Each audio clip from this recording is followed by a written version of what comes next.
I know it's 1:42 a.m. here in Seattle, Washington. Meaning is 4:42 a.m. in New York and the East Coast of the U.S. Remember Gambia at this moment, we understand that it's 8:42 a.m. 8:42 a.m. in the Gambia, 9:42 a.m. in the UK.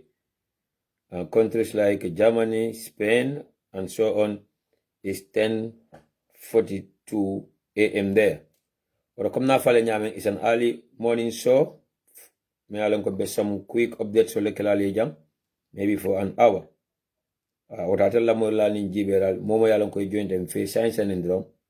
Baldan Lamena as usual, walamu ale program on share as much as you could.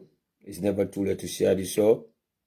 And then it's normally helpful and very important. Pulka Sony share.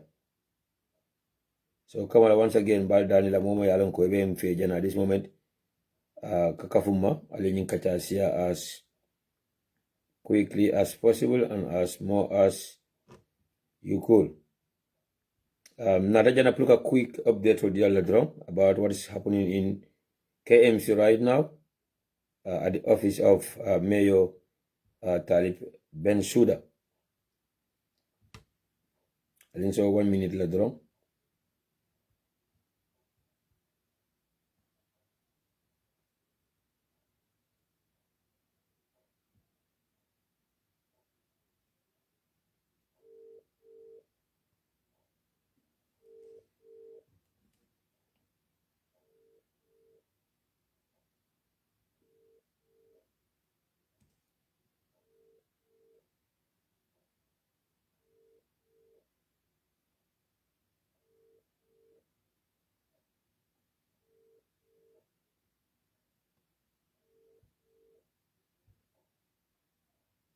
I think so 1 second later, I'm trying to get hold of someone in the Gambia right now.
I'm just trying to get all of the mayor himself on the line from Banjul. But unfortunately, the line is kind of busy right now, but I'll keep trying while my program on Yinkeka. Assalamu alaikum badingolu, atel bading lamoy lalu, atel bading jiber lalu, bading Gambian kolu, and momo yalong kemina nyin kachala me lambal welcome la to the UDP TV and media. Telem koten kuma la brother Sana Jaju, kom na fale nyaming is a quick update lafta kamendi ale jang about the situation me alang kolbe caring at KMC in Banjul at this moment at the mayor's office. Now be social media at this moment, men be Talib Bensouda fala official page nying follow ka aning men me alang ko ben page fanan jibe kan at this moment na posting keje few minutes ago about KMC is under siege by the Minister Musa Drammeh and in the PIU unit of the Gambia Police Force. Ambadi Gambia Nkolu, Nintonya for what was it alna Tonya for Lilai Alay. Nin situation of a caring, na situation on your address, na kuo kacha abe caring nyame, and it doesn't have to do anything with politics. It doesn't matter who is affected. It doesn't matter me alonko wala kuo be caring abe political party jumala fasaka wala ka political party jumala fasa. But the truth have to be the truth, and the truth for A should be the truth for the B. But unfortunately, model beje wala hasidiya, it will never change. And it will never take them anywhere. Model beje la hasidiya, ele fanjawaya, ele nafika ya funaye mantora, ate na fala fenna, anu ate musale na fala fenna. Foni ala kilimo mbe keri, momantara keri inside. So mokana song, moye filindi, mokana song, moye ke nafikoti, mokana song, moye bula dale nafika yakono. Surtout kuome alonko, abelalin Kenya balto mobe nyabe tilindi ngala. But the ignorance of certain individuals, the ignorance of certain Gambians, it will never go well with them. And inshallah, it shall never go well with them. The truth shall always prevail. Fanyasa sombosoro nyawonya, ase mini nyawonya, ameta nyawonya to nyal belabana. Fanyasa sombosoro nyawonya to nyal belabana abonjila. There's no doubt about that. So Nadia me situation be carrying KMC right now, ya politicalized. Nadia me yaki UDP koni NPP kodi. But at the end of the day, membe killing ya mobe alone. Minister Musa Drammeh, me alon katren the Minister of Local Government and Lands. Alala keba me alon kolem President of Fangote Adama Barrow. Ibe Gambia Malala. Adiate nyame. Just for them to have their wish.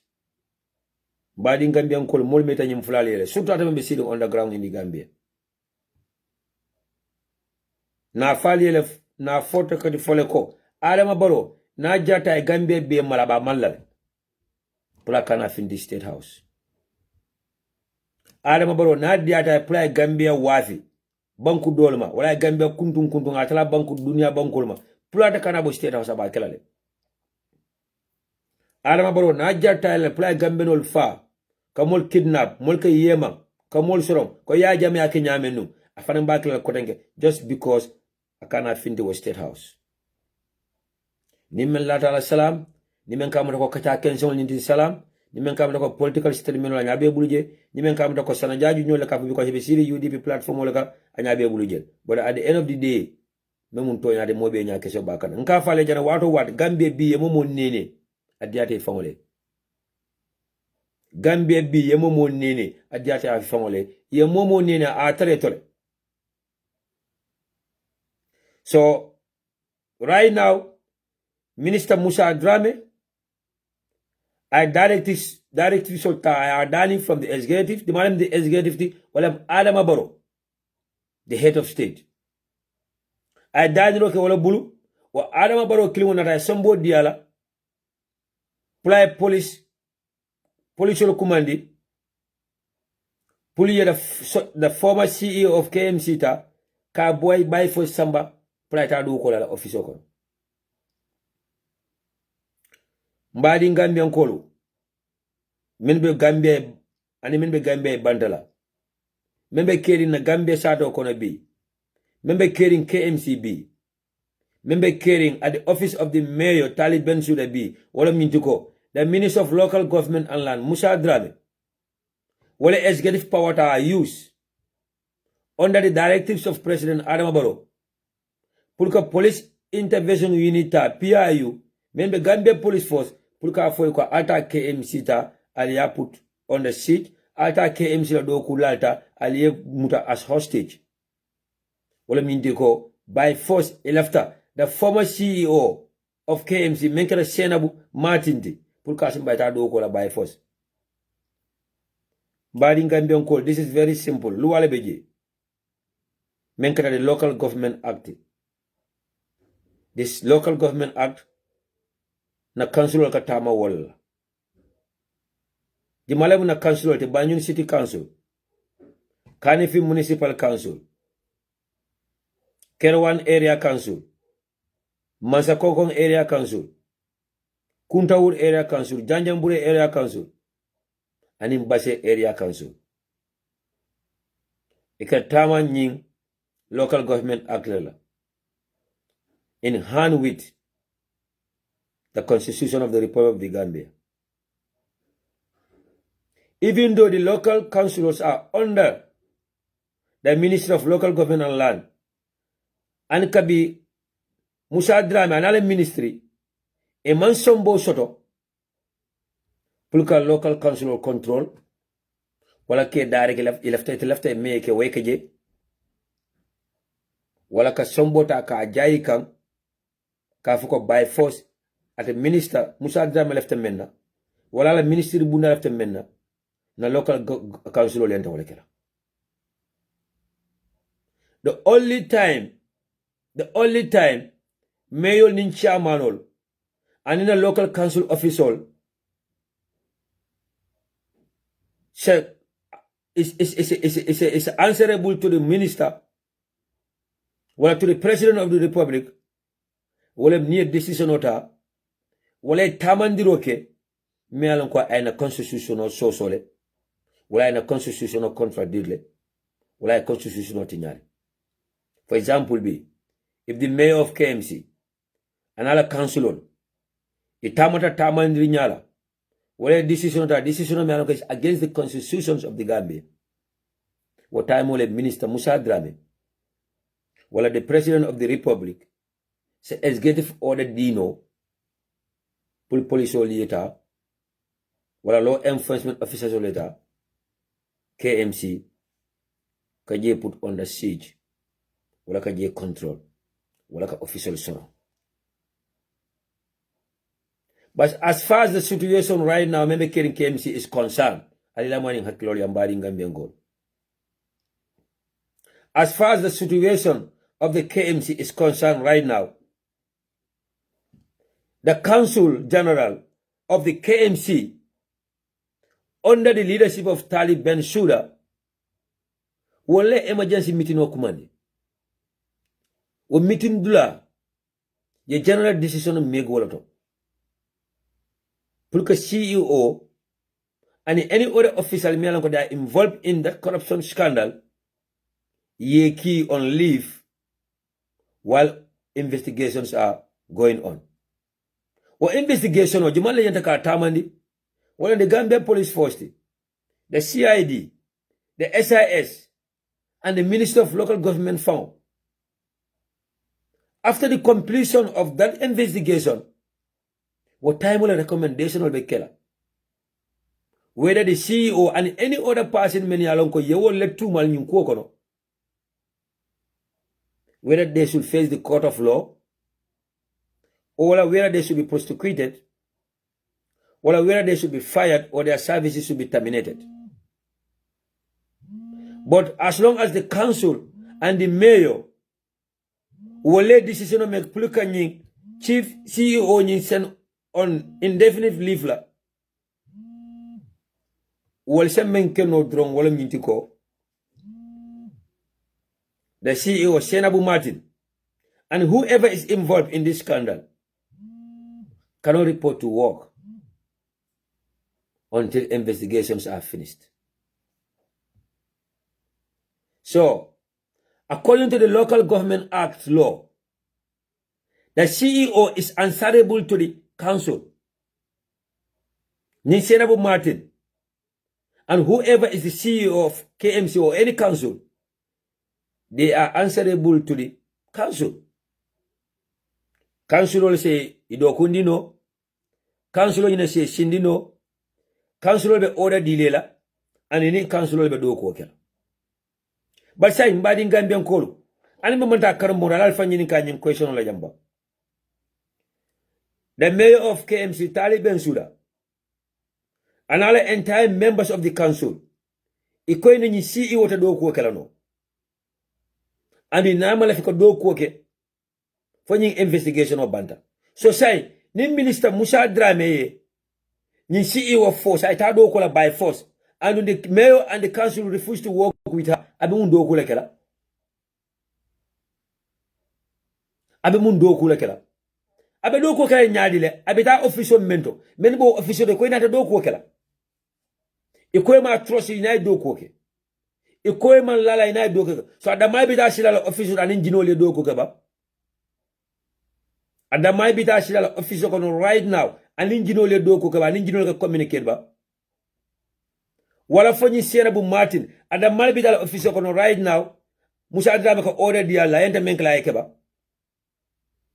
Because as far as this situation is concerned, Musa Drammeh wo, President Adama Barrow wo, they cannot force any councillor, they cannot force the mayor, they cannot force the deputy mayor, pulling you mushi nuwe do koke, ni mampore na do koke. Taliban Suda, the deputy mayor, and the entire membership of the councillors are elected by the people of KMC. They are not appointed by the president. They were not appointed by the vice president. They were not appointed by the Minister of Local Government. They were directly elected by the people of KMC. They were directly elected at the polls by the residents of KMC. President Monsombo Sore Kebay, Vice President Monsombo Sore Kebay, the Minister of Local Government Monsombo Sore Kebay. The only people who have the power and the authority to dismiss the mayor, the deputy mayor, and any councillor is the people of KMC. For example, B, whoever is the councillor for just one ward, na kuke mialanko corruption la involved taje, na kule ke mialanko abe local government act la violate. Why the constitution of the Gambia violated? The people of Joshua Ward Minango wale cut off wale se petition o keno. Wale se petition o keno. You petition somebody to the KMC mayor office. You copy somebody to the Ministry of Local Government and Land. And then the KMC la council will be emergency meeting o kumandila about that particular council. Whatever decision comes out of that meeting, will be killer. For example, Niko Ninju Council be Joshua Ward, Nyanta impede by impede. Nyanta suspend by suspend. Nyanta baila by baila. The new Keta, that councillor seat will become vacant. And then if that councillor seat becomes vacant, later on the IAC will call a by-election. Mayor Finance Officer, the same thing applies to it. But Adama Barrow ma sombosono. Am I any executive sombosono? Even though he's the president of the country, put a mayor by, or like a deputy mayor by, or like any councillor by. Vice President ma sombosono as well. And the Minister of Local Government, Menkata Musa Drammeh, ama councillor, ama sombosono as well. But I'm bad in Gambia Kole, Ikadamento confuse jang wala mnyindiko. Apart from the mayor, the deputy mayor, and the councillors, many alonko molle kato faye dunde officer kono wal kola. Any other official mi alonko has been appointed by the Minister of Local Government, or has been appointed by the executive. Come like for example, the CEO membe malkumo falatembi. Watchman mbedo koleje, cleaner mbedo koleje, secretary mbedo koleje, accountant mbedo koleje. The financial attachés mbedo koleje. Whoever is working at KMC and Katole Mekeje, they are all answerable to the mayor and the council of KMC. Alila mwani hakilo laja. Mwa bedo kola KMC. And Katole Mekeje. It doesn't matter jimale appoint keke office otoje. They are still answerable to the mayor and the council. The same thing applies when it comes to Banjul City Council. The same thing applies when it comes to Kerawan Area Council, Masakova Area Council, Janjambure, Kuntaur, and Mbase Area Council. So sign. The bottom line is jang, wala nyintuko. The bottom line is jang, wala nyintuko. This CEO, Menkata Senabu Martinti, when she was caught red-handed, Billy Amutani Sunya Rola. The emergency meeting on yung kumandi. The emergency meeting on that phone confessed. Assunta. I apologized. It's a mistake. And lesson learned. And it's something that she will learn from for the rest of her life. For in interviews. Journalist for in an interview with iAfrica for in an interview with what's on Gambia. But because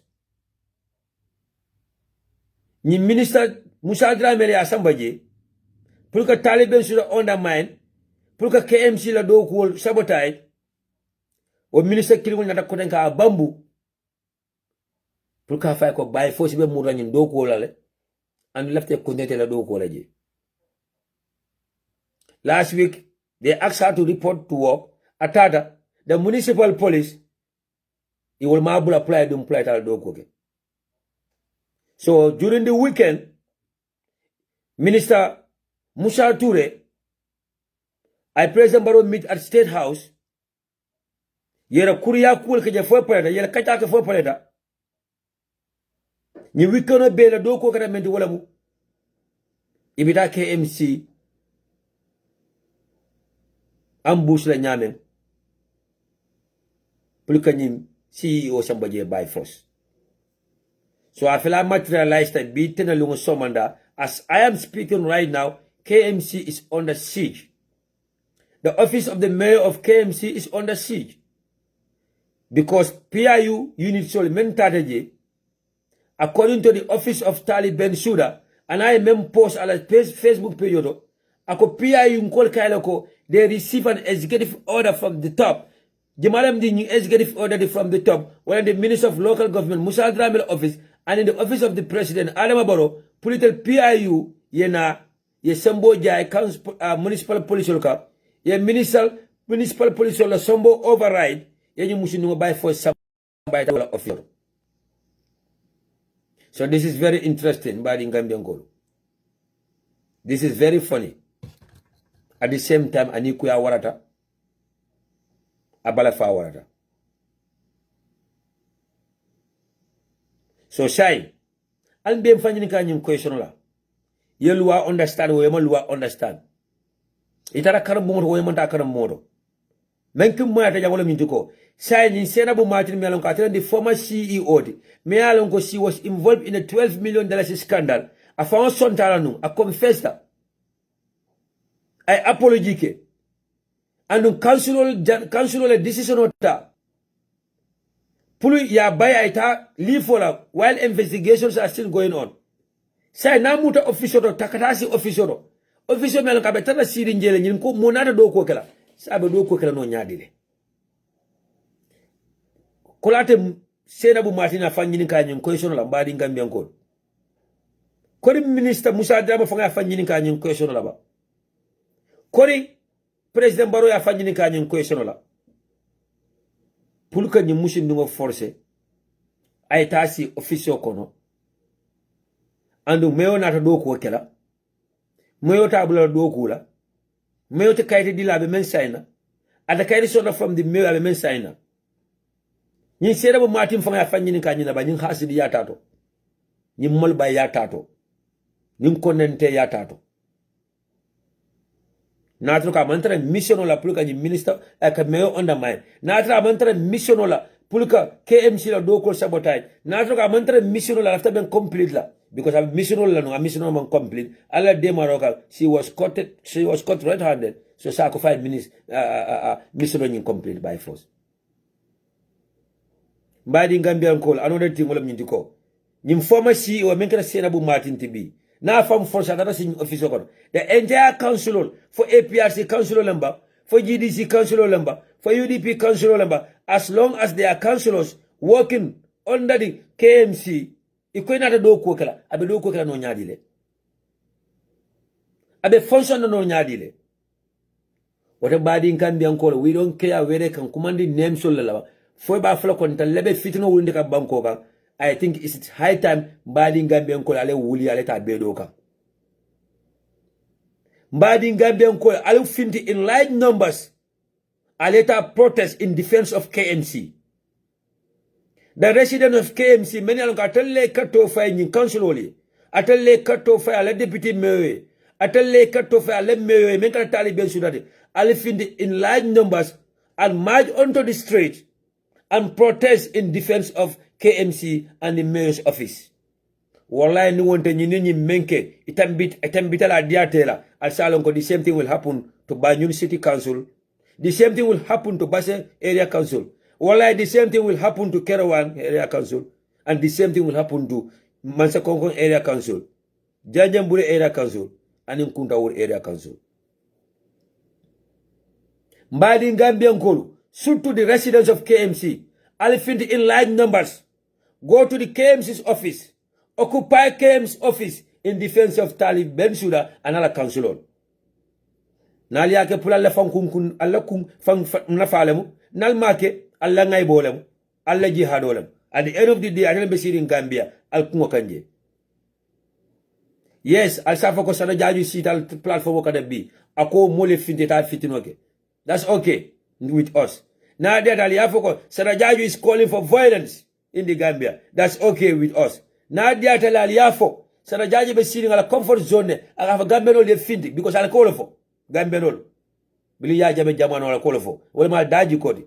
When people are helping, when people are talking in support of you, when people are sensitizing you guys about Allah right, about Allah Somo, about Allah Nyatota, about Allah Cairo, I'll tell you no for. I'll be sitting in General Kafamo de finti.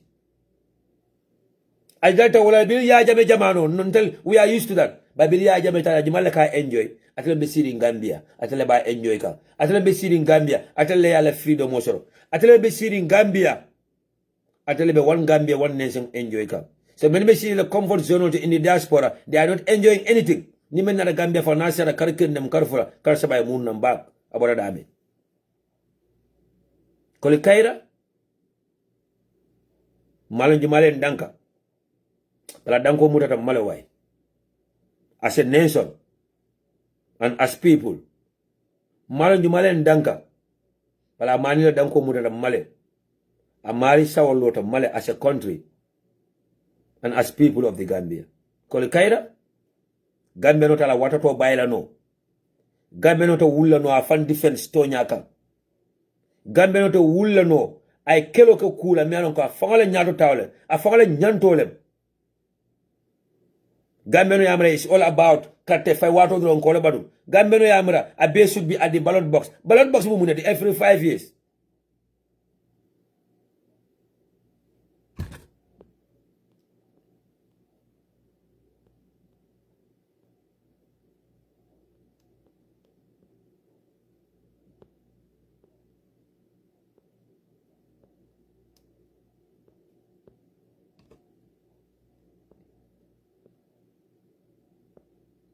I'm trying to reach something from here, but it's keeping from me. Because somebody is saying that, well, Sana, I don't think protest or whatever, so manje, you know, correct.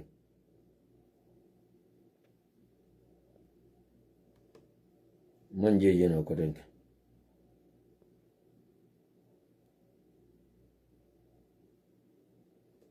Yes, somebody is telling me that, well, Sana, I don't think a protest should be called for now. We must wait to see the outcome of the council's meeting that is undergoing right now. Yes, the meeting is going on right now. It doesn't matter whether a meeting is going on. It doesn't matter whether we should wait for the decisions of the council. The decision of the council may also make it from their first meeting. Whether there is a meeting going on right now, whether there is an emergency meeting going on right now, whether a decision will come out of it or not, make important in a broad daylight. Minister some more overuse. I police will keep KMC put under siege.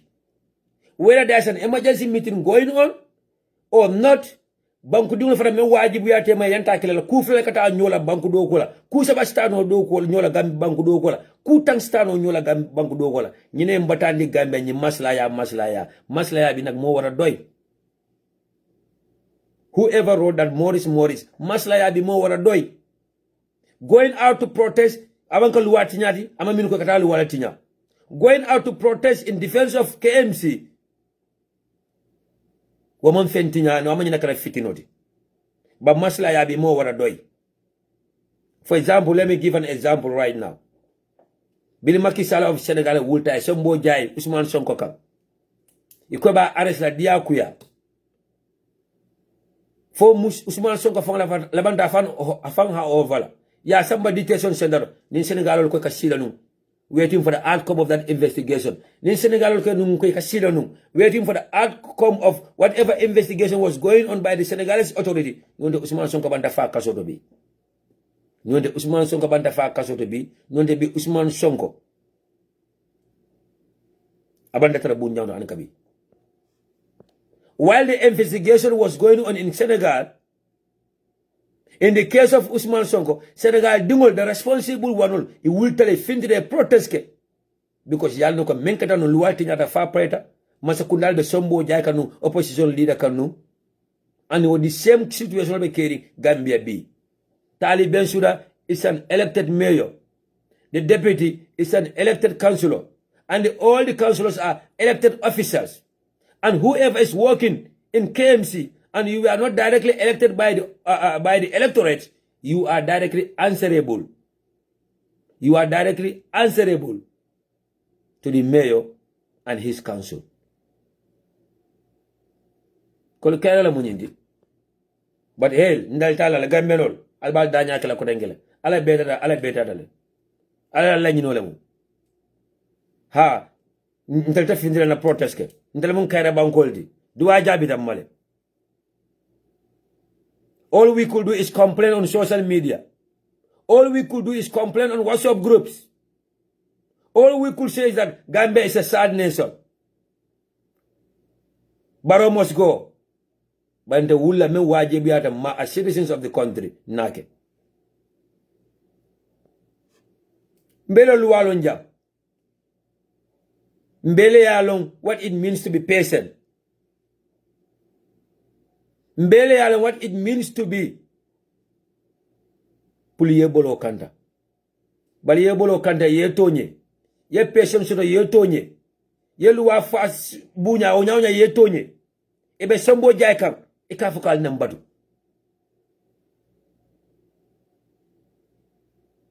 To protest means you are showing or you are demonstrating your dissatisfaction about injustice. Kafindi ka protest womunyi ne ko yen nukuya.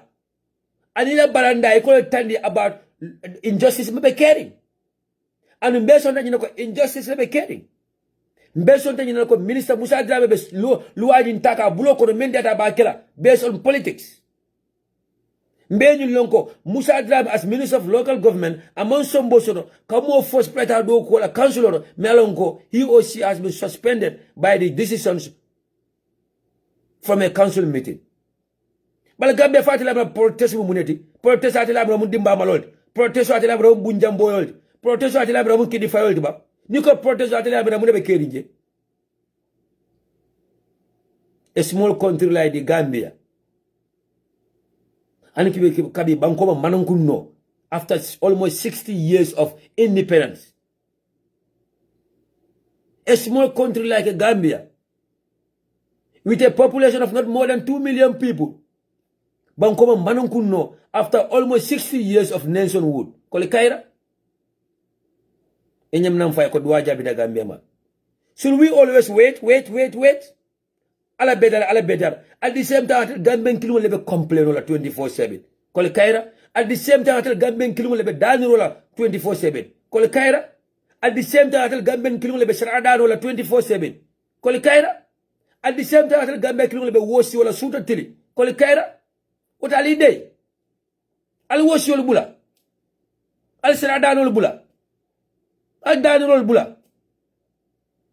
Kole kaira? Ni diamode ko yedo yale bi. Mine be kering Gambia bi. Religion jolle bi je, religion fula. Two major religions. Islam and Christianity. Muslim and Christian. Jumale mu majority in the Gambia. Nko Muslim. About 95% of Gambian population mu Muslim wale ka Islam wale practice. Wale wuluta Islam Muslim yala kon. Bali ni ko almamol ye ko salamu alaykum maaleykum salam dro iko adango do adala ko almamol ma amanyina almamol mala amanyina dina nyato ngol mala the supporters wala talibol mena ko almamol support ibe jump like frogs from one end to another attacking you because almamol e to nyaawul non fa almamol akam da Gambia tele ni mutako almamu bita straight to arjana Gambia tele am ko almamu yawmu alandi yalati dina nyaton ka yawmu alandi yalati to nyama ni nafa dina nyaton koye to nyama ni nafa almamu e Gambia tele amira almamu ni dina nyaton ko be bita arjana straight ite konti bola fo almamu le miti bam fo almamu faale miti bam fo dina nyaton ko le miti bam fo dina nyaton ko faale miti bam mbebita di sem konti bo kilingol la mbela bara kuo mbolle tra na kaburo kono mbela bara kuo wala be sambara arjana and mbela bara kuo will determine the first 3 nights of the grave. Yes, nsujada nyola alala mun tonyaldi nsujada nyola alala mun tonyaldi na lonol be nyo nyaatole wo mun tonyaldi but alkabi mo wala bara kuo will determine the first 3 nights of your of the graveyard. Momela barakuo wole be isambara arjana. Momela barakuo ibol terela kaburo kon. Bal bi mbadi Gambian kolu. Na almamol nkemen tentu nkejay, nkemen badun kom alfal. Na dina nyaton kol nkemen badun kom alfal. Bili ya jame jamano wole be dunkun na State House. Wole be tadin na la State House. Ya jame na almamol be muta. Aye doya aye kamondi ngolti aye be corruptindi aye be pisalindi na ko di mine yedey mo buka kutuboke about ya jame mo buka kutuboke against the actions of ya jame mo buka diamu against the actions of ya jame na almamud be kata wala nyama wa almamu kilwan tabi ngol wala mun alfadi ngo wala be ntelni ala tema wala be ntel suti adano alala wala be kan ntel yamala barona da kotenke wo disem almamu kilwan be yuska ko le kaira mo nyata diala foi Christian Council je ko tara State House le mo nyata diala foi Christian Council je ko tara State House le e kata president tentu ka jay wala president le dang kuy me kata sali bota abulu mota Christian Council je la e ko kata State House e ko kata dua president wala katela support le tadi president wala kata president la fasa wala men yalon ko wala mo less than 5% of the population. Ntalem 95% of the population. Christians are living less than 5% of the population. Mote prisol jela pastor. Choji nyatunkol. Mote jele delegation da iko kata president la konton Christmas la. Wale kata president ya apply la Christmas salibol dila. Mote pastor nim prisol jela. Ye nyo tombo iko kata ya wale president la ma pulike la kano tani president la pulike la makoro tani president la wala kata ni president la ko mbe ko babi mbe ko mo moto jela Gambia bilin jawra jamano fo ya jamen nada ya jawra la sanyi tansabo akata la fa bantam maje ya jamen sanyi mo nim fulo kata la bantam maje baro bala sanyi lulu njalo ko tan maje folo bal always na almamol is muslim almamol jamawol ni misra nyato ngol na dinya nyato ngol ni diamre ko bi almamul boni la kokon kana almamma wala biwa almamul ma wala almamul la talibol yewuli ye attack ya fo islam ko yama balol lama wala almamul ela karandingolu yewuli ye attack ko le kayra almost every other week almamul bira State House le ina je mintor fam president ka almamul ko na kana sali bole dila al nyina je mintor le bilin jawra jamano fo ya jame jamano president ka almamul kumandi aka kata sali bole dila wala almamul from different parts of the country from different regions of the country e wakata president konton salola wala kata support la tandi president wala ko kata president jappale wala kata ni president la ko mbiye koma soma the only thing mole melom bilin jawra jamano la ka jina ya jame jamano la which is even a tradition. It's not a law, it's not in the constitution. If I could recall, it's not in the constitution. Pour ka foko salungo somonda men kana sungal salodi dina nyaton ko le nyanda la president kondonale wala kata kadwa president ani mbongola. It's just an act of adi kuwo mi alan ko do kata ka president appreciate no damala understand no damala lonnu but sa tambita wala every other week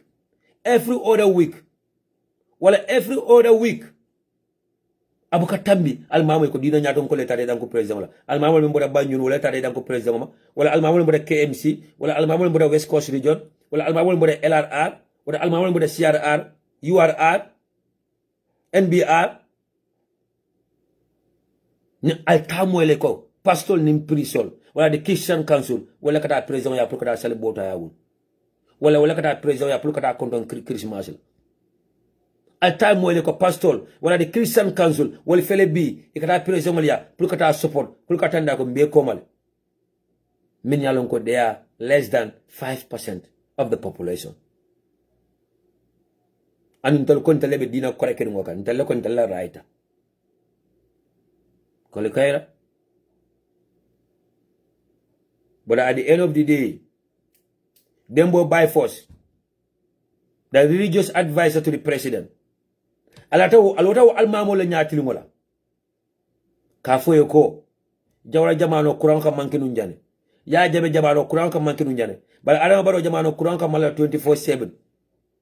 So Dembo by force kadi amu almamo men wala mantara sidi Gambia sa do ko ba wala mantara living in the Gambia ba wala mantara kodda lo ko ba Gambia fo mantara tundo lo ko na Gambia fo mantara regional lo ko na Gambia wala mantara living na constituency lo ko na ba fo Dembo by force yamra o almamul ma kadi yamuye o almamul bebe bunjangol le sandoba o almamul bebe kodda min ko na standby generator le beje ba ko do beje ani mo mafu moye ba ni lo ta jambi ko Dembo by force mo fa man ko toñadi Dembo by force lo da almamul nyatru la kuma kenso ngofo Dembo by force lo da almamul nyatru la kuma fo man sor isa fe bulata wande alfa le yene dol safu kay mbari nenen eta Facebook yenen sudatli dol safu ko ay mfalen nen nini benda silo kay teto fala wala ye nyakuyel ba sayin Dembo by force fa be diamu ka almamul menna aka dayila ka fa almamul men yoko kuran buka of Gambia say kuran mun 24/7 fo almamul be living in another planet leba wala they live in another country called Gambia in another planet called planet Pluto wala planet Mars but not planet Earth me wala bantara dunia kon kan na Gambia mello the only country that is called the Gambia and abe Earth lakam planet Earth lakam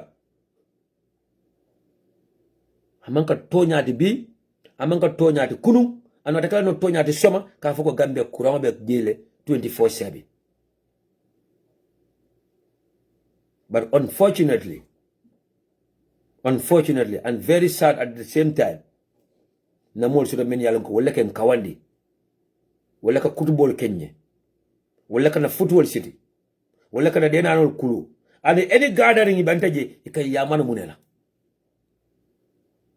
dankene ya ikay yamara munela kala alala ikay yamara munela alala kilimba kilin ya ikan yamara munela na barakul mbatara na kaburo kono nyame ikan yamara munela wato wat ikan muneka kawondodi wala mu na barakul wala be sambala arjana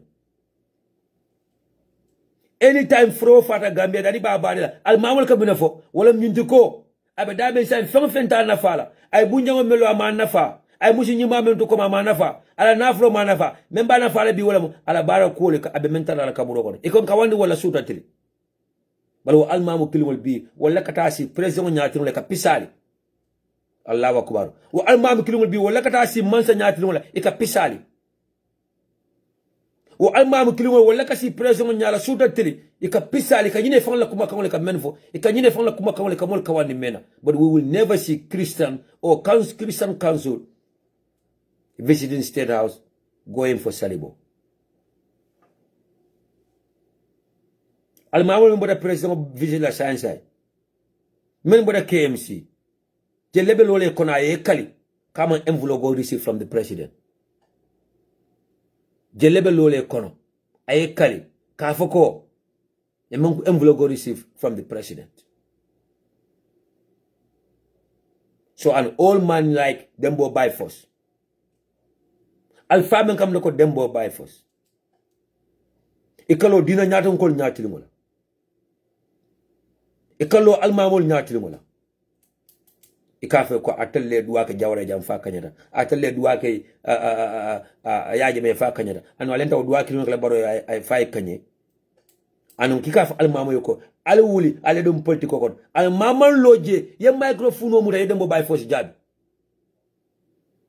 al maman loje ay magota ay dembo bay force jabi a tandala ko al mamol manyana dunna din politiko kon al mamol manyana dunna politiko no campagne ke al mamol la politiko nyanta kala mendi wala islamo politiko but not dunia politiko al maman loje ka dembo bay force jabi ka fay ko you cannot ask us to go into politics and ka foko ntalle jawra sindi wonto toñal ka foko ntalle yaaja me sindi wonto toñal anu nte baro faran sindi no gambe dum sa baro sindi no gambe dum sa president sindi no gambe dum sa president wulini no al mamute ko je men haynta me alan ko he have the ghost and the audacity pour ka fo dem bay fo soko yekuma ka won fe toñande ka foko gambe kuro be jara 24/7 ko kaira but at the end of the day mbe kungoka na dunia so kolya ni alaman dema na rakra kolya na dunia so kolya ni alaman dema na rakra kolya men be nafika yala Facebook bi men be nafika yala social media men be hasidi yakela for social media iko ka fo meyo talib ben suda lako CID la investigation yanda wala batuna wala mbuda dum tajana mbuda fin tajana ay be kungoka nje. So KMC is under siege by Minister Musa Drammeh, in the history of our country. And in the history of our country. Me interview do play la jang. I met a jam for the nyawonya, aliala morning hakilola. Interview me alonko, meyo tali ben suda. I was sort of with Fatu to the of care Fatu. I kuma kalmon fidaliala morning hakilola. Mo nyamna lonko be keri in Gambia. Mo nyamna lonko KMC be tamaka won nyama. But na so-called journalist to publish la. Di male fanga nyina lonko yara fan Talib Ben Suda bila dunta office in 2018 ala official car anyamne la so kono di male nyina lon Gambia Talib Ben Suda la official car masakunda e mendiala wala council e mendiala abe safale member KMC 1 akanyamne la konda kono na use fata na suwo kono drive ko moto mundi babto KMC la ay la KMC nim fano kada drive ita KMC ay moto sika ay ta pikala suwo kono ay ta do kola aka tiketen naboda office atara dawda ala personal kalka sambaye ay essence jani ala kodole ko essence sa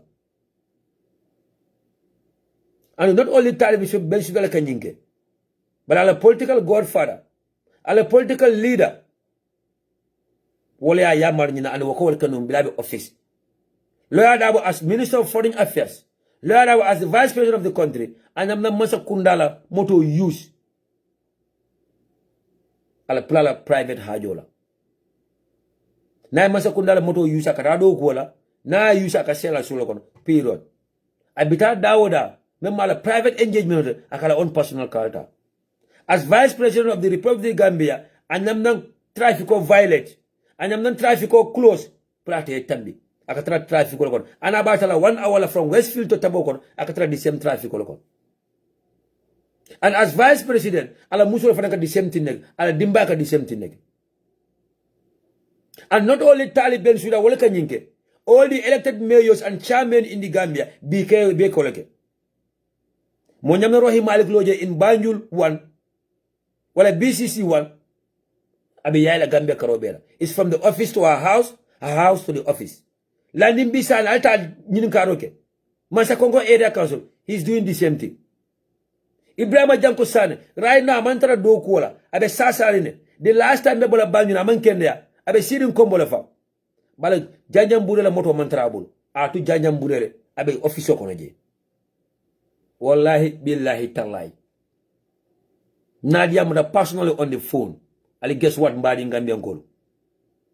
Wallahi billahi tallahi. Bubak Ibrahima Janko Sane. Nadia muta abe moto kono taxo. Abe taxo lo kono. Ka sambala doctor's appointment na. Amanka sinya kenda amanka sinya fulani. Abe taxo lo kono. Meyata ka samba prata doctor's appointment na. Andu masakunda moto la babulu. Janjam bure council la moto la babulu. bila sasata anata lifo la kombo ay moto to kombo la janjambura ani moto mananyola ko taxi driver mo be wolona men ka driver ka samba aka jo amanja na mani to foja but anytime anybody left an information or denial yen chale and I will bring the taxi driver wala taxi driver na tofo aliya ko la nyini ka fo men ka fo tonyande Ibrahima Janko Sade nkoro falede the chairman of the Janjambure Area Council mbeba nyun wato mena amantra do ko la abe sasare ne bala be kombore no abe ta jara rola kata kana taxo la ko leta na bi ta jara rola taxo akolta na bi ta jara rola wala na bi ta la doctor's appointment ala official ka atwa ko mole Janjambure because akama nyana use for the danjo ka the same thing ka base Area Council mbebe sirin Gambele alala on investigation again after working hours alta KMC falbe taliben sur la moto tara lorinji fa tara lorinji after working hours alta BCC Banjul City Council falbe ro himali ko la moto tara lorinji fa tara lorinji o katara lorin Kenya balde mo be nyakaji mabo dulata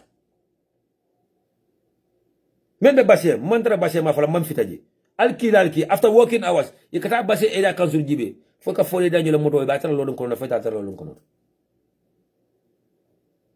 Lawyer Oshino Dawo as Vice President of the Gambia. Atatala Fire Body, and I'm not stay the Vice President's resident. Aboka meeting Kajako because ni meeting no kataji. Wala UDP ko tata midje. Wala any engagement kabel ko political engagement. Ako kura mejan le jama sakunda la kura mejanila. Ako jobe be minnaje masakunda la jobe minnaje. Anu taxpayers lo kodo wala bo jiojo la wala bo kura jola wala sabu amantara sterinje plus que UDP la political event so keje wala ka UDP officers received it. This is why aman stay at the vice president's office but dunia mol men ko place wala ko wal pisali dunia mol men ya lon ko place ye ke jongoti dunia mol men ya lon ko is all about them wal haynan yele kodda la bula ibe stay vice president office ni me ara sedo tour la kodado ala kodda be Jaliba Johnson e ko ji Jaliba Johnson ne birkama ni bita Jaliba la kodado on your right hand side I sedo tour la kodda boldo amantra steering je right now abe steering vice president of residence in Fajara men mum forote moli lonne men ka foko Gambia mo ma ñor moli won lonne men ye Gambia je ka fo Gambia force moli won lonne e ba practice kan in reality nyabera but because of the political parties that they belong to or because of the tribe that they belongs to we hate them for what they are or who they are period to be kidding Gambia side economy so saying as we are speaking Banko President Adama Barrow I ordered the Menkara executive order ka somebody minister Musa Drammeh la police commandi police leta kanifing municipal council invade kada former CEO me alko yola suspend yamena muta suñarola men kada serabu matinte anu afanso daga suñaro ke bala ko mistake wala ma apologize ta minister Musa Drammeh ko by force yo samba ita do ko la office ko no bi so as we are speaking right now KMC is under siege and the office of the mayor and the councillors are under siege balsa mbadi Gambia ngoro ye sombo jay kanwo e man sombo jay kanwo ye ni musini wala tara do ko la wo sai abe do ko kala nyaade ni mewo man so na do ko ge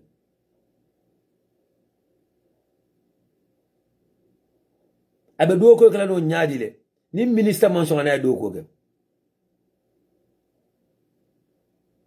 ko le kaya CEO Serabu Martin abe do ko kala no nyaadi le bi if the entire members of the council refuse to work with her, they don't want to deal with her. They will never take any paper to her office. So, Satabita official kono be atara sirinje, Musa Drammeh ba kola 24/7. Musa Drammeh order sol didala. Musa Drammeh ba fly system o sabotage nyame. Musa Drammeh ba fly abe taliben suda undermine nyame. Gamelo albe siri wala bulola nyoka. Alkungo kanje. The residents of KMC albe siri ayal bulola nyoka. Alkungo kanje. Bibembe Kerim B Natata Gambia Talents Promotion right now they are live. Most of the media houses are live now in the Gambia. They are covering the event there. Na Gambia no do yele right now not a live water mene ka fay Solari Jawra. Solari Jawra. Akafonoko, can you show us the evidence? Can you send us the videos about what's happening in KMC? Ale Gambia on manyaje. Ndale ntaka evidence dan tanda la pula elala. Ndale ntaka video tanda la pula elala. Membe kere nato ka interest to jira lafta lonale. Ni social media ya mana ta Facebook ay nyini karok. Ay giberok. Ati ta taliben su dale page do me a post aje. Ati telephone se kala ay mol call Gambia ay nyini ka membe kere KMC. Ati ta social media bi ay nyina newspaper follow. Ay na online media houses follow. All membe kering. But just because of Ndoko KMC is on the siege, can you send us videos as evidence? Or can you send us pictures as evidence? Memuna responsibility de mboke kan. Me wajibu ya mboke kan. It's a matter of ye lala wale kana lala. And more forceful la kula ya malala men. But at the end of the day, membe kering wabe kelale. Membe kering wabe kekana nyabala. Ila tale man lala salam. I know this Solari, Jawla, UDP in column 100%. Don't get me wrong here. UDP in column. But the kind of question he asks right now, wait a minute, and the mole until Gambia. Maybe carrying Facebook, be come on a kumpa. I ain't a mola kumpala. Wala sabun kale mbadi in Gambia nkolo. Fwe diaspora laba. Fwe mantra diaspora ba. Alata jila nang kamakwe. Alata jila nang Gambia dida. Anata malaka kila nang. There will never be a special messenger from Allah. Nenye kipulita Gambia da malaka muk. Beku kanja at the end of the day. Kolikaira. Na brother do chafro kaja ko alafta ka contribute. The number is 1425 773 0949. It's 1425 773 0949. Pull in case ni left a call ke. Brother Morris, remember you karo keka. It's 1425 773 0949. It's a WhatsApp number. I have only 1 hour to do this show. Mbadi Gambia nkolo.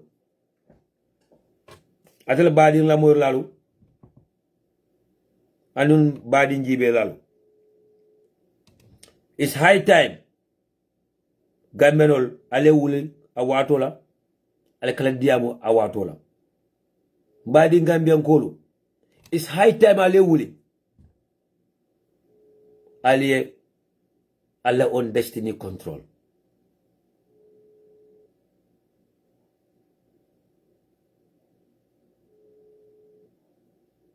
Mbadi Gambia nkolo.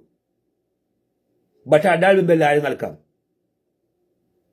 And most of you are dying in silence. For that mamang kanyambang.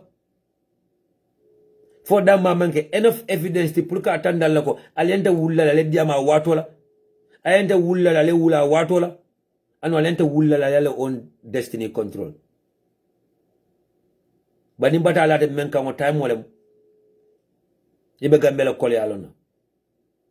Ni mena family member ya bata dasoto. O time we Gambia kole alona kodi mbadi Gambia nkolo kol kaira bata bela na kamela ko alama lalka bal al fongole sonta ala dalka mbadi Gambia nkolo kol ya balkan 24/7 koma ta balkan 24/7 alama lalka manka ala lanyinoti fal fongole sonta ala dalka Alfonso Mulmen elect. Alka 45 meni. Mendi ate bakla shoota tri. Electiono kana electiono manna yemul kiyalka ine kal neni. Example tambita nyine bi. Advisor to the president. Kallo na almamul nyatilimula. Kallo na dina nyaton kol nyatilimula. Kallo na alfal nyatilimula meni ko dole fon siata tete.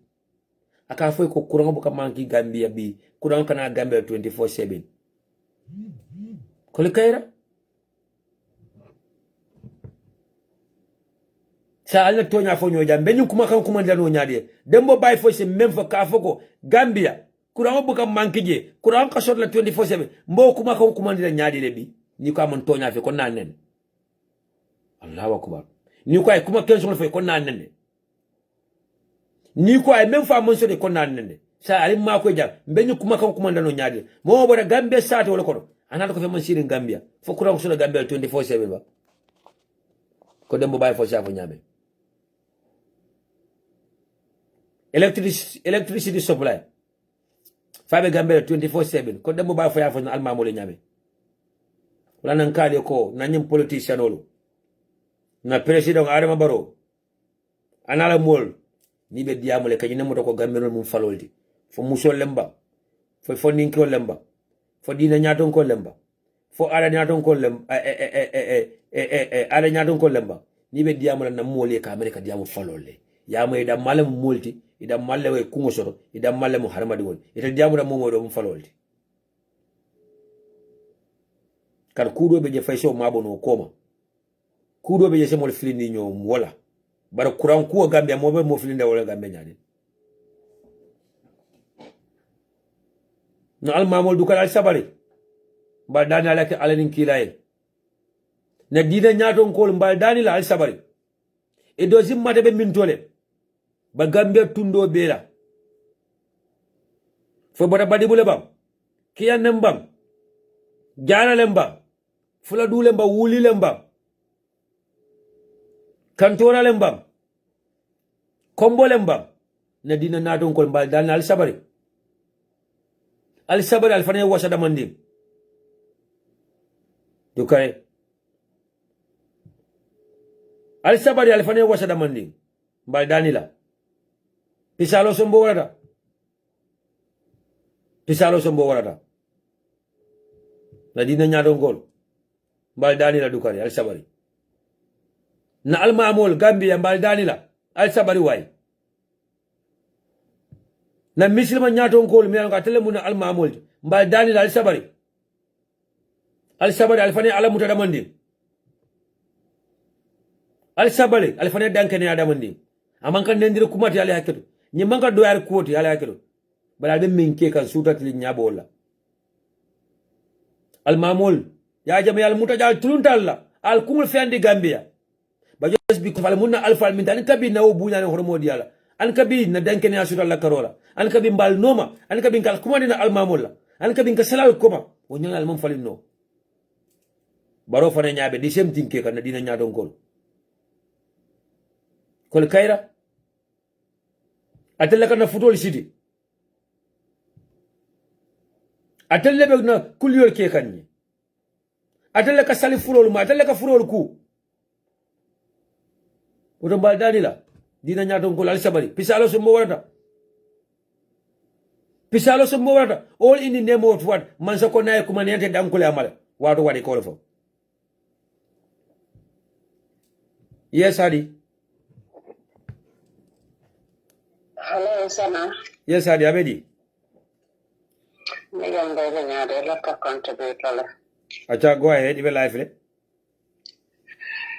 okay assalamu alaikum sana be konton nani la moiral be mo be konton na abaraka like I was so happy because no one did definitely fintila nane because I will tell Samanda now audio my mimbota manjane la Carola then man manjane fangala audio new fangol alla moela tunta Facebook tambeta modola page kilina fula sabanyona ta ketalite wallahi sabambelare la rankanda min nyaajele jolonta because nko na nyimme kelenu and then be San Antonio min kele 100% 95% be sami be benin Adama Barula masa kunda konole wallahi anun kun ka fa nyimme ko never again ko ya jemme sita kilimbali yala ke molla ya jemme sita la symbol ta aya jay molka ko Adama Baruna ta gambelo to sonna nyina ko teke bari be som kanala le ka ko bi ni be kan KMC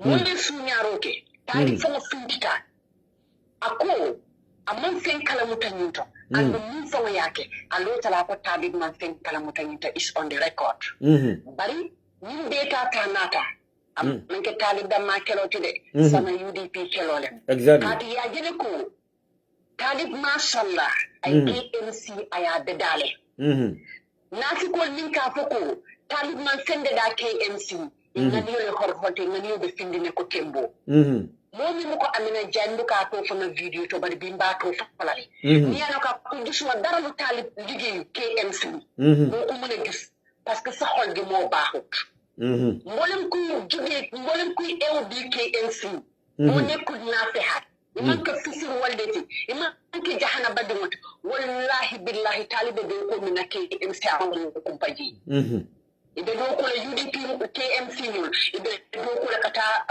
meyo fane be do min kata rahimani kuroti ani nga jama sara fe ko ya baraka baget bari sana wato iko fenko bida wato wata ka ko le suma tan wala folo yana bina kina dinki nan ko akayere aka min tan wala bala fona ya ko san ko nin tan kanyen tele ko la wota bula kata du ba ko ngray ta dula ta be kala be le man dama kin nan ko san adama baro du bida e mi yala ne ko abba ko suman kana bitakan hani bi amon futa tan wala folo woto jeni adama baro mi futala tan wala folo annan na kota na kuntu na bondi na tani adama baro ko pele nge sindije because momi yala ko imanu an ifo mo tale ko yekilin dunya bele ko manu albe ma ko lale purnake adama baro ko abe falale akuni politi ko jani tayla aniola surtout ite niol ni tara o jolonta gelete dina sila ni niol ni tara bi ibe laring ibe la laramo kan fo bil fa samala ama jamfale ite wol tara wol be laring and wol ya kele gambele surtout ite ni ko ba kele ka wato min ite ni borole ta dum ta tabulo ko bar ko mi fodron iko alifinti halbe tubabu mu jele alkafu mole kalifinti ko diata alifinti na nana wala na sanante man na ko te ken daba ko mo ko te alifinti because bi ko mi yemi fo ni mo tata Gambia ni boto tuwa bu de tata Gambia an mi on me jama ni min tata kari woro fo e bukake ni na siate e kada wala because do ko le be buri jamian ko e kaneka take always until it pensonta wota mo lesi simo Gambia wato mi diati bani kakere be do ko la sana 1 month le fi ka wala sato maybe the other le fi be mentala e be tara jele wuta mi sarari ade ay no be ni na sana e ka bilo min tare ko man la mo jama ko so wala tata wato min le bilo min tara ko man ni ala drone yalo an mi yalla ko lokun kiri lokun fula bari nga bilo min taran ko ma janni ala dam malayal nata na nga ala kento bring ala yenso bring ala nga ala kento ngota ngaji so wan oni jama le miyana ko ibo kan meno dulato yebo ibe dinkira min to yebo yita dulati te meno le bi because of mo no le taro le kan jola miyan ko yen ta joro le kala and mi ma do dia ko ya ko sayo su ko non ko be sirin ide batuka bi tol ka finti ka diamal alla sama kaman ka diamole ka to ko bin tol bi janne alhamdulillah rabbil alamin hani man tara do ko man sa unda le kan na bojo hani man tara do ko man sa unda le ka dinne be mi do ka to ko mele nga do ko ke banko ka hani man do ko ke banko ka ila balo ka mesole ko ka dile itele be jutula na bari ka dile la. Yeah, but Hadi, the funny thing is that we Gambian killing many alongo. At the end of the day, Betonia for them, be commanded Nafiko wala Hashidol. When men can for Albesi in Janaka Mole Finti, we Gambian killing 90% of them will look at the telephone connect Kata Hadi call, like a modo call, about the Gambia Collian, Gambia Betia, Kulba Collian, Gambia Maka Betia. So which is with that? Not to have a nedro? Abuka Bansana. Abukaba, intended more good from a ye da because of what come. But I don't care. You don't care. Because you get a go quota and then a go call but I didn't jack. It can document for you. You should do it. Can I wali sekalakana? Left a lay manque, then you come in Talambasa and Madi, equal Kuyamutansi. Niam command Lekuniko being a cordaco, the new candila. Masato, mbikira mtabila mask, niyo fanyi, mba mesole ku, hani ataraba kele keni yiro le timba katalemba utilena. Barike ka fonte ko yisundule kanana, wali sekala kanana, moke ku ya mutansi. Gambia no makoro le fongo mandia sana. Makoro le fongo mandia de. Mpulbe kembe dami ntoteti, ya long imalong, Gambia ko jikita molale. Ite sana kapujeli kafujele muta kodoti kafujele muta fati kafujele muta barinketi asiya dunia ni mbe bekele jikole ya sabu ni jikonte no be tekela bari be jikili molla so mi ke jikila molla at the same time e ka jutala ntol ma fu ko mbal control le ma fu ko mbal dictate la anyanta min kala bari ka tambiyalla ko alla nyanto mu nti ananyanta min kala because mi na duta atollem bini kelo be kanje ni faro be kala abe follow la tel no man akiti nyaw fana na dimba ya bijele akiti nyaw sana ba bijele akiti nyaw ngina ni whole family ole be Gambia ndele ni whole family ole be Gambia bini ko ni ka min diam man ta ba diam kan ko fi ala jibe ko hadi demba be better life konole mbeda mi jamma su to de bare alhamdulillah mu kata mo la bundon ke kon nka fe kon su ko dola nso fina mbita mano sana mano mantaraya mukake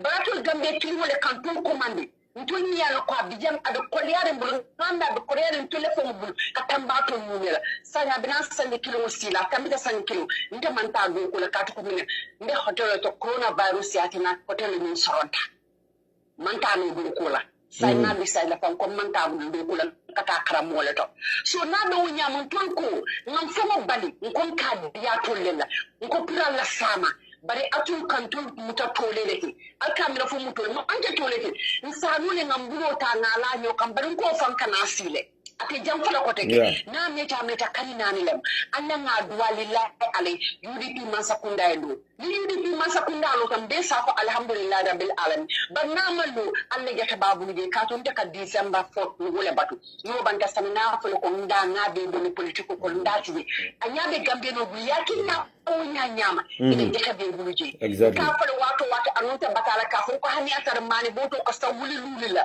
mba mala boko na ba man boto lo leje ay sukuro keje ay ko keje ay adina dimba yalla yadum bali talo la banta pour ka sada dan ka soto exactly mala be lurin Gambia ko mi yana ko ka 500 to soto ede ini mi bitala maseto bari adama baro felenti ay alimamu kumande nan alimamu be sirin ko nyimfo ni dia mo te ko bi sanay alimamu lenen bi sanan atala ka dinan ko dina nyaton ko aka bulela atare to nya yo le fuyi ka to ko yini kiteti imanya na kele yenta adama baro ka to nya fa adama baro ko ni man to sidan ko nyimfo Christianol ini ne te jele ni ko mu ini ne te jele ko kata state house kata Christmas salibo kamma woni ko kata isa salibo le kam ite jele be siri ini la foire be dankene yare an to ko kam fo le kuma ni miskimo la ni sidan ka ko fo ko hada ma duwe nyanta le dankene fo la ale min bi le salon ko ale so wala bal ton mo kilmo le keta jomoti ko take man sakoto ni yalla nako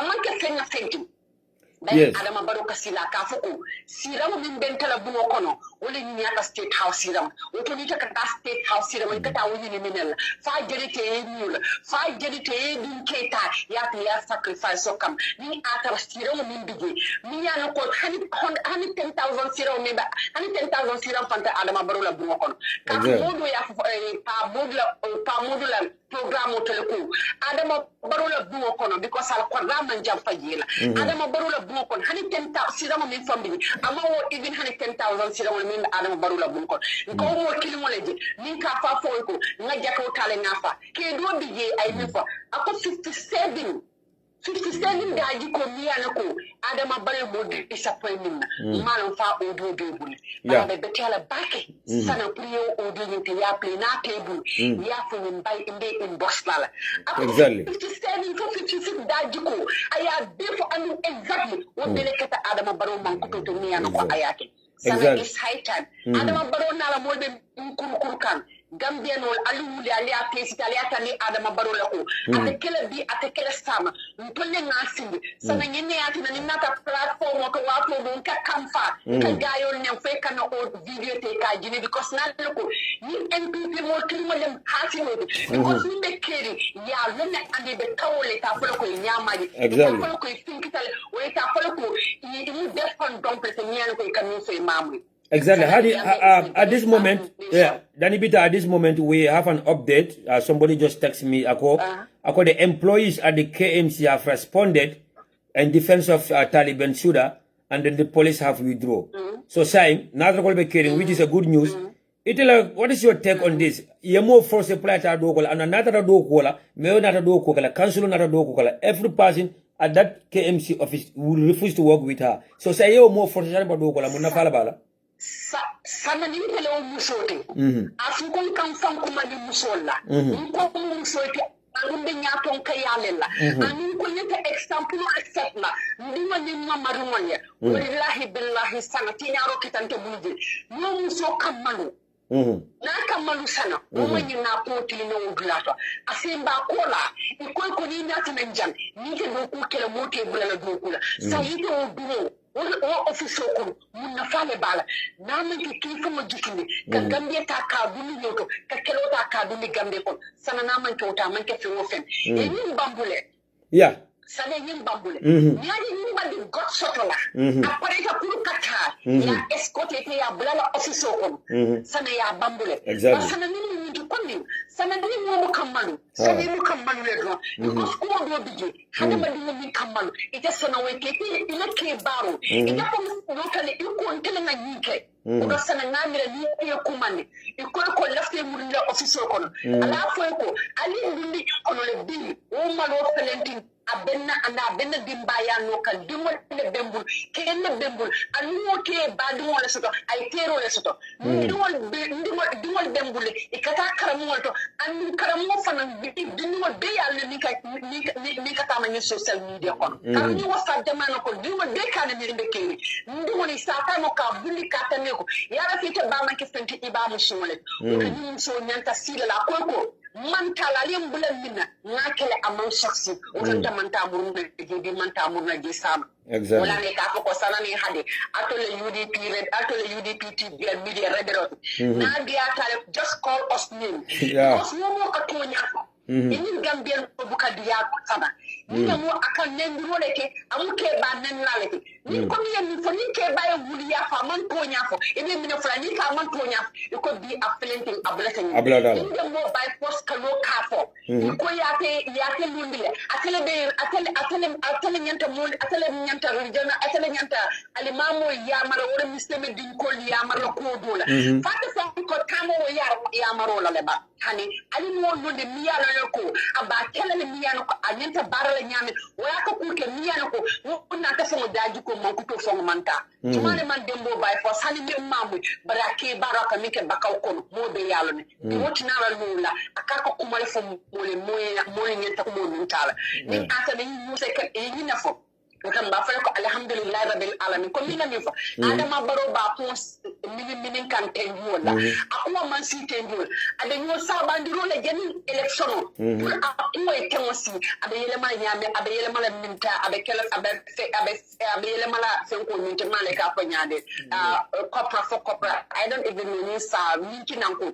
so jana be kala woni minti nan ko anda ngata ni adama baro ini sa remote bira fa ite futala woto because ni kele pour ka gibe fay ba sosil ani ni sosil tanito abanda ko ni fodo ni sosil tanito ron abanda to Gambian to ni ka diaman mansula fenalbu muka kuma ni Gambian ko alimma ko fen alkata ay sani kata Gambia le na na jumala ka sambala robi le jumala ke so akoy ko hin ni ta te nyin ta yake fen fo ba mala benyan kata matala de le su ko non ko bar mota bola nam banta hana be kele killing hani so motero ibe taba jene be da nakko do bari ta la Gambia fo mo ko mbat mata be kele ta na kali konto hani ta te konto expect that be fenni ni ke buru mi an ko ina be sile ni ma de he ntata sana konto hani paso fa na ma din exactly hani paso fa amadin atele ni na tako sana me tuba bu wato min ayesho pasi de malela bari na tana sana noka sana tana nyameni malo abe siri nyameni malo exactly bara man paso dile ita te sita na ta sana konton sana man paso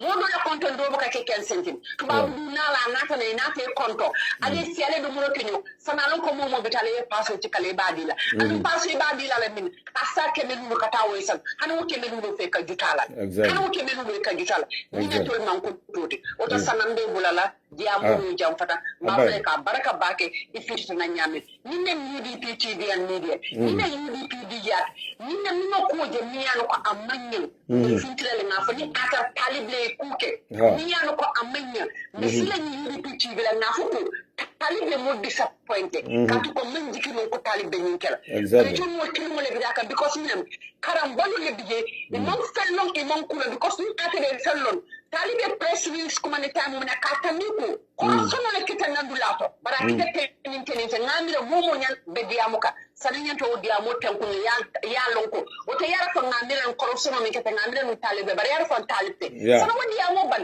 but now ebe talib criticize ka ko talib da be ñun ko non ni mo hada ma dem mo si fala be ko ni ka fa mi ñami ko ni kayra jawya kilimo dro nam that's all. Yeah. They will Abaraka Bage Hadi. Thank you so much. But will now understand the camera Babe live at this moment. Kerfatu is live. Gambia Talent is also live. I'm also trying to have camera Ba, even though he's live, his cameraman or camera people are live. I'm trying to get him on the line from Banjul.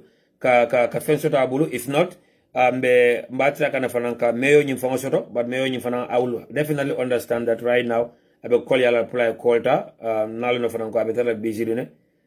sent him a voice note, and I believe maybe after today we will have him live on UDP TV and media. I'm also trying to have Nyauru Koba also, but Nanako Mobe busy at this moment. Interview Lebembulu Jam Mealonko Namara, some of you have seen that interview. Mealonko Mayo Fongoyake live on Kerfadu. Not necessarily Tamba Pile B, Aleo interview Lamoy. The honesty in this man, the humbleness in this man. It has nothing to do with politics. And it should not have anything to do with politics. Number 2 Flanyoy. Ala do ku anala tilingo. Anabe kule ke kanyame. Mamra mo nyanda politiko dun leje. But hasido be continue kaka hasido. That's not about that. I have people like Kauye Ronyol. Well, they will always continue to be hypocrites. Because of the hatred that they have for the UDP. Loya Dabo. And anyone supporting the United Democratic Party. But we are okay with that. Fale fada France. Omantel toda fena. Fale be fushi la France. Osun kambe fitara non tel manyadile. So the lives of Cow Urenol and others are all bula. Willing hasidi ale be fala. Journalists will come to partner in Bayol. All bula willing hasidi ale be fala. They are not making impact on anything.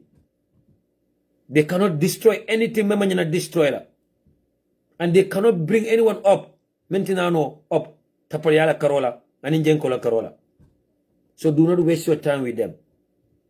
Yeah. A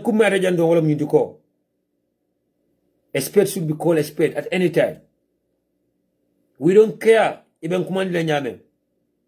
Dembo buy for Naman Tonya from Bafrela Mantonya for. Dembo buy for Nalota Gamero Nyatin like a Kuma Kenson Mbafla Kuma Kenson. We don't care what the family members will say or react or do later on.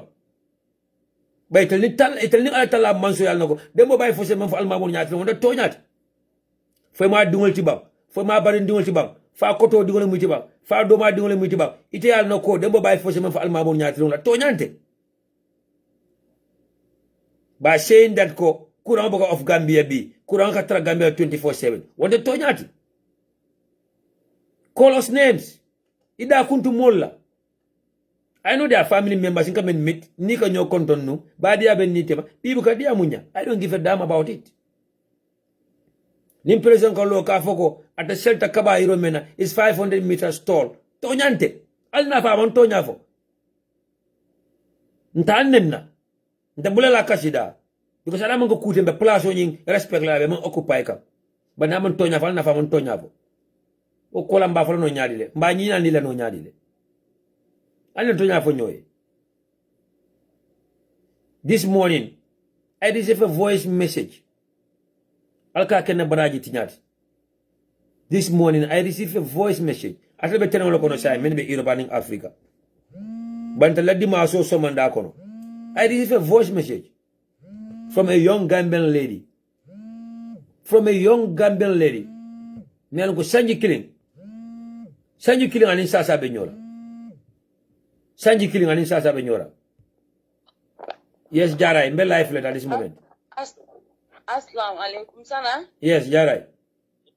Sanambe mo be konto nambe viewers will be konto na ani fango bafule ya baraka baki be duku kendo minna. Abaraka. Mbe mo be hake dani la na fansol. I'm so busy. Wale akina manna no life. But maybe today minala live for maybe an hour later in the day. Bari sanambinala the working welfare man mbe KMC mbanatila nanne na be kacha sukola bi let them all come to watch our show me pare sana sainta nan ninga bota diamula security or hani sign KMC police sana alnge tentu nge jayi ibe do ku kendo minanga talib tentu nga jayi ya jesruwal ko adina ku dom bu dañu rek sanda yalla bama yaje di wodi boyta ron ibama le nyori boyta exactly boyta well exactly talib bama ya bambule anyanta bambula dani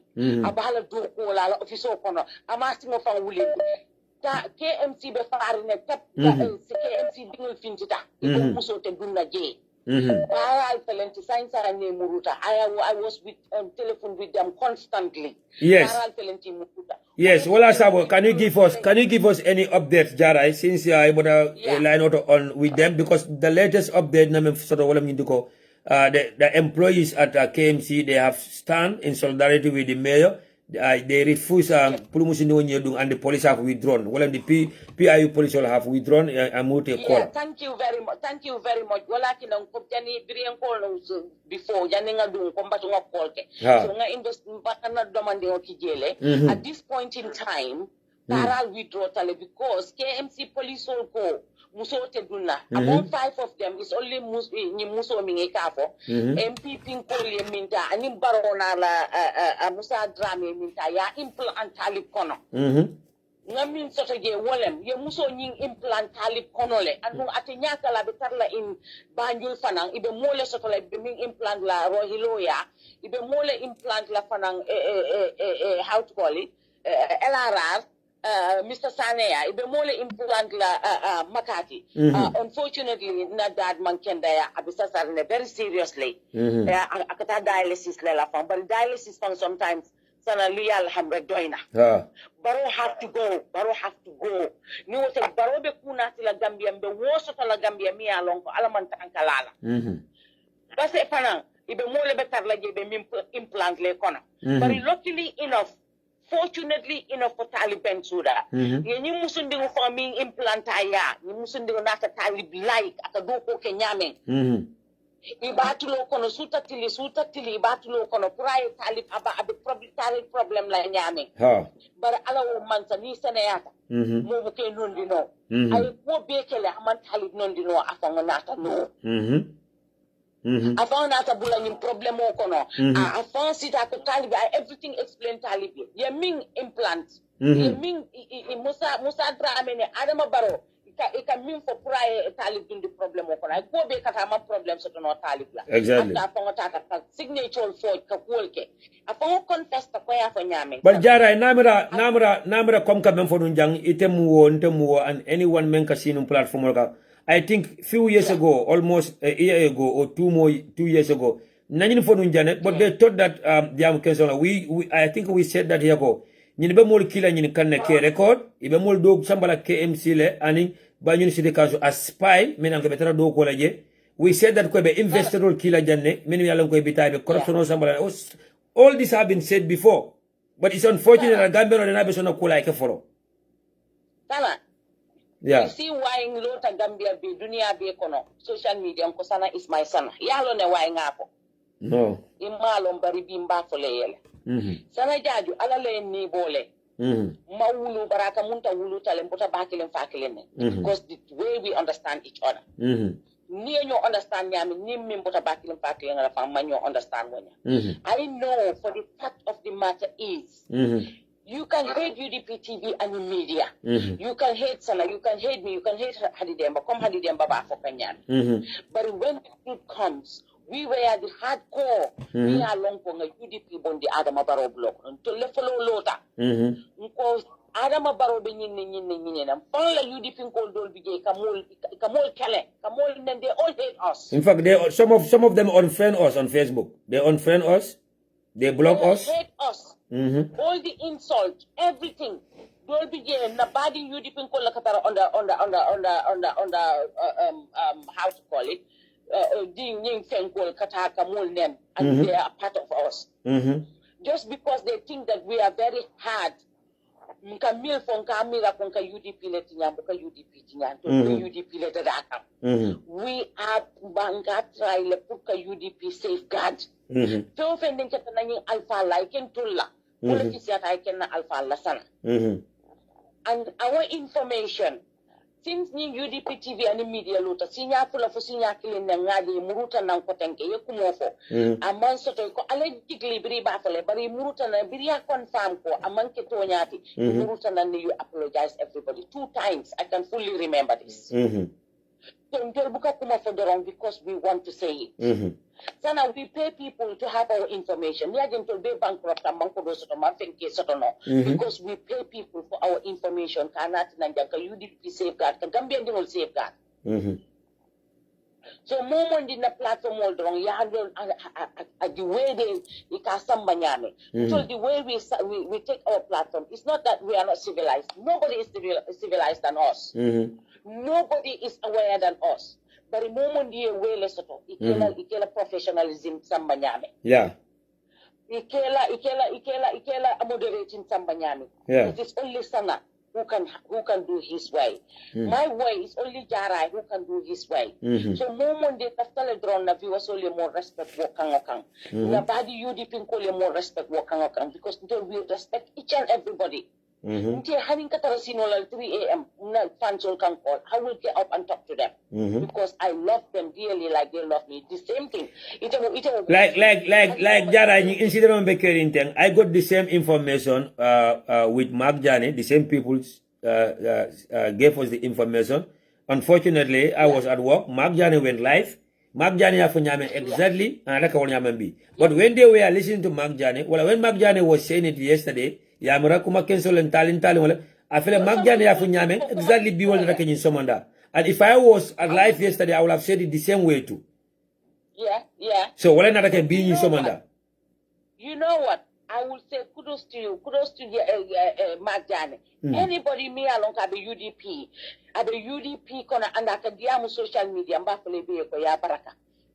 Doku kendo mina what's support to milpi to wala sana wala fang gena garauta milpi social media bebe tentu la barisana therefore at this point in time KMC call pinti tale ifangol ko ibela matatala ibata malandi tamala ifangol here because Gambia corruption ole be Gambia adama baro anun jara hakadu mekudu the funny thing fana bilimba foka no jango KMC call nyanta finti lale in defense of the mayor. Gambia don't on destiny control. Some people were also on the same page telling me that they don't think the protest is the right thing to do now. They don't think that protest should be done. They should wait until the outcome of the CID investigation. So outcome of the CID. Yeah. There will be no outcome. The Gambia ni fang mawuli yela right fight. Ni manke ko pukata ini barole be kelola o pukata ini MPP ni UDP le be kelola no ni mu corruption oleti ni MPP kolta arama barona la Musa Drammeh ngoron don tale igaw ya tale ito liamere be fo fending ke kan this is not about UDP and MPP, this is about Gambia. Talib mumoleti mi alonko leader genuine leader kendole ya lead mi alonko amala fi mola nakarola apelenti ninga tarabi uselu dabo lafta mola nakarola sako talib be katange sayten talib tifinti talib be stirnga la office ko na be do kola nyil be nyimmin be la fa man fiti because hayalo ne ko obviously abe to nyale kan and no more in dunia kono anywhere at your workplace near more suspend if you even come around the premises ike baile England you suspend anybody you can't follow anyone in the office around the office, even if it's your friend, you're not allowed to have contact with the person. Yeah, sometimes they monitor phone calls. Men na kadiam ani men kanyomoy. So ibajela ko niya mo suspend. On take the verdict nata ko ninda man guilty, not proven guilty. Imanyana nala around that premises. Exactly. And we will not apply to everywhere. Exactly. It goes along with the law. Bama Biro be Karangala, Musa Drammeh ne Adama Drammeh, Adama Barrow, will the boy Yala Mulya. So obviously, Adama Barrow is the worst president, Birimbama Yungulu. Nga Adama Hitler, Baringa Gena Hitler, and the most and I didn't get KMC, they didn't get Taliban Sudala, Yamere Baket and Taliban, they are destroying their own political. Yeah, understand it. Pangala politics, Ibeole Berikang, because Yalo Neko, Dunia mo Biko, Adama Barrow government, corruption. Haratare man corrupt, it will find Oli, Kadimo Suyaroke. Anyway, Tata Yako. Kariya sunyaro leke. Obviously sana. Imanya na sumotale ko we muruna. Ye mi muta sunyaro la we muruna ina do kola. You understand? Amuna ti sunyaro gena kela ba. Anu jara, the funny thing is that say the best sungo empower la pour we muru ta do kola. By some more by me alon ko ay t-shirt olo dum. Me alon ko is representing an opposition party. Isa more by me alon ko she appears in a video because she's in support of an opposition leader. Thank you. Sana konya hita dunia belale, the whole world must know this core. Adama Barrow's government is corrupt. Because Adama Barrow's government is showing everybody go. Even if you are not corrupt, they rather stop you than to retain the people who are corrupt. Because nye wole yita. Suyaro keta. Iko amari omanyana nala do kola. Faya investigate. Iko sumunyi nyata nala do kola le by force. So yalo neko Adama Barrow fangle sumuti. Musa Drammeh wolen champion la champion. Exactly. Yeah, understand. Musa Drammeh ni muso be minke kan. Kom ngamo imol ba ko kanyame. The lady is his partner in crime, his girlfriend, allegedly. It's his girlfriend. But my problem is, when Musa Drammeh fang yalo neko, corruption o kita Christian, corruption o kita tourism, corruption o kita agriculture, corruption o be everywhere in the Gambia. Mampure nyai mi finance mi atelen sunkanyang keban. 5-star hotel ol belola. America koral besanaji. Finance minister Jumale Neneaja sata koral sampa America. How expensive America's houses are. With this saturation, me alone kate tarataji. Exactly. So why is it that more corruption or America be corruption or follow? Yeah, understand. England here be corruption or follow. Why is it that Nilte Lola Ninte Tumiko, Ika Benimina, Amanka Tonyati, or Benimina, Imanya Nakala, or Stara Musumole, Baproof La Mobile, Nimata Amanka Sumoti, Baproof La Mobile, Momo Ningamo Kaisunyaro, and Bakale, Alasambalua. Exactly. Exactly. But Kokeno Nata Jane, ya address Jumalea, itol. Itol Nata Jane, Bill of Lady address Tamitol, Adama Baroya. Head of state, Monana Maje, Bill of Lady Taya address Aya. Al advice al tara poro do kata kondena nying collect. Kata mol ta ke threaten, kalekaro ta ka jolo la penkoto ni if you open your mouth you will be there.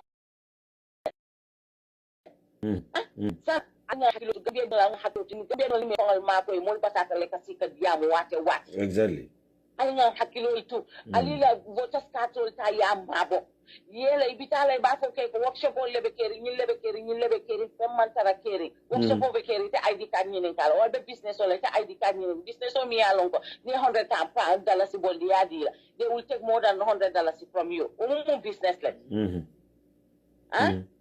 Exactly. Business equality. Sana KMC Dinkendo million talib nati yes, ya install KMC will high not ibe bantoto.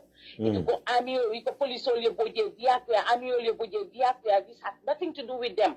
It will let some la municipality, it will let some la councilority, it will let some la Taliban so that. Exactly. Yeah, understand la mayor. So nobody will harm their mayor. Exactly. That's all basically to retaliate police, KMC police or to do not get me back and wall back. Exactly. So by make sure la KMC the safeguard because by law, near Gambia ding police or mankara, it's a karanda cotton cake. Gambia security man karang ite karang na kotenke amanke beti de mil yalon ke be use kan bari ning ala sonda tonya be labanal tonya mi mu tonya ti Gambia must have their peace back. No doubt about must have their back. No doubt about it. Then to the situation ole kono ate be glory ndami abelola jele ko ila yomi di tataw. No doubt about it. So maybe people can stay tuned. I will get this gentleman to come and talk about everything. Exactly. Abarakabak. Thank you so much. Corruption over kerine. Adam Baroyala Multa implant KMC. I will implant KMC. Luckily enough, when you muscle fangal nata lafi talibla. Ilasta talibla ko ye implant min foye will found an asi tabi sata talibi. Talibi sirin. Ni so liamere ko lasta talibla la problem ko. Talibi sirin ne. Adabe fari ye mi. Ito ni muso kami discuss ni muso ya be sata talibi ya. Yalo ala. Nagi la ko to dorong. Exactly. Alhamdulillah Rabbil Alamin. And because of UDP, kakele wala ninke obe fala UDP le totally kufatele bole ko jaray wax. Yeah. Dia mu ba adati je nonsense wa adati je. Abi min fala ya fole min tuta je min be min kala yake. Exactly. But for corruption or Gambia government, after mo be male, alim be nga for every day, daily. Yake na abolition or every day. Nila corruption or nothing alanke na masam. But in Beten to Lambe Barakala, Mbabe Jai Lambakule, you are vindicated again. Baraka. And you are vindicated again. I love you for that, and I want you to remain that for the rest of your life. Thank you so much. One day the truth must come out. Inshallah. That's not about it. People who hate you, if they come closer to you, they will know who you are. And they will love you for who you are. Exactly. Abaraka Bakisana, maybe also to Lambakule, Abaraka. Just tell them that I will come with the child welfare, the staff welfare man. I think from KMC. Okay. Yeah, so we're going to come and then we're going to talk about this, what has happened, and then any info wrong, I will call you back to give you another an info. Abaraka, thank you, Sister Jarai. Abaraka Bage, thank you. We love you too. Abaraka Bage. Abaraka. Badu wala muna Sister ti Jarai Sane. Koma afale nyaming immediately after my show. She will also come live via UDP TV&MEDIA, and she will have an tete-a-tete or an interview with the staff welfare man, Mealongo Abe KMC at this moment. Kamaraba, I understand that you are with me. Malam Fembeshon on the line again. Kamaraba, if you are still watching. Kamaraba, I will try to call you back again if you are still watching for any quick updates. Maybe carrying at the KMC. Danim bena last caller sotola, wala danim kiba Kamaraba sotola on the line again. Bading olu. Maybe carrying jadro atleman labanta join and answer. Wala muyutu dronko. It's high time. We call the spade a spade here. It doesn't matter where you belong to. It doesn't matter if a political party you fasaka, but Tonya will be labana. Yes, negative information is powerful. Yes, but no matter how long it takes, Tonya be labana boindila. Member Kenya wala mi wrong. One thing I mean so long. Moto money no jang. Yemo money ya tole. Menketa na kitabu bukoti constitution o nyabelari Kenya balto luwa mbiji amantinya mota falena no. As far as the Gambia is concerned right now, Gambia is governed by the 1997 constitution. Since the draft constitution has been thrown into the trust by Barrow sponsors members at the National Assembly. Barrow yala deputy member aka deputy member Duma, the brown envelope deputy have thrown the draft constitution into the trust. Mealonko a taxpayer shall cost about $116 million sila. Million tang ani war. But say member carrying wala mnitik danim be bola katta fa okono. The Gambia is governed by the 1997 constitution. 1997 constitution ya jamelo constitution Gambia be tabawala. And according to that constitution, and according to the Local Government Act, either it's Adama Barrow, wala for Vice President Walemba, wala for the Minister of Local Government and Land Member, Moman Sombo Soto, the power or the authority, pulka elected official by, for Deputy Walemba, for Mayor Walemba, for Chairman Walemba, for elected Council Walemba, Adama Barrow Ma Sombo Soto, the Vice President Masum Bosoro, the Minister responsible for local government affairs ama sombo sono. Pluka député bay, wala pluka chairman wala mayor bay, wala pluka councilor bay. Apart from councilor, the deputy mayor, the mayor or chairman, apart from wall, Moabe do ko la councilor to, he or she is appointed by the Minister of Local Government and Land, wala by the PMO office. But that will form, even though they've been appointed by a minister, or they've been appointed by a PMO personnel, they are still answerable to the mayor and the councillors. Alila morning hakilo raja. Moabe do ko la KMC, Banjul City Council, Birkama Area Council, Masakoko Area Council, North Bank Region, wala Mkerawan Area Council, Kuntawur, Janjambure, Base, Moabe do college as a staff, for cleaner metiba, for CEO metiba, for accountant metiba, for social worker metiba, as long as you do call a councilor to, and councilor K. Joe, you are answerable to the mayor or the chairman and another councilor. Adiate akwate. Those councils, they have a general council called councilor councilor. Ye meeting no command what, guided by the local government acts. Ye decision on taji against a staff member will be law. If a staff member working at KMC, for example, is involved in corruption or any act that is undermining the office of the mayor, or that is sabotaging the works of the mayor, the council have the right to suspend you, or to terminate you, or to send you on a leave, waiting for the outcome of any investigation. So, investigation of a killer what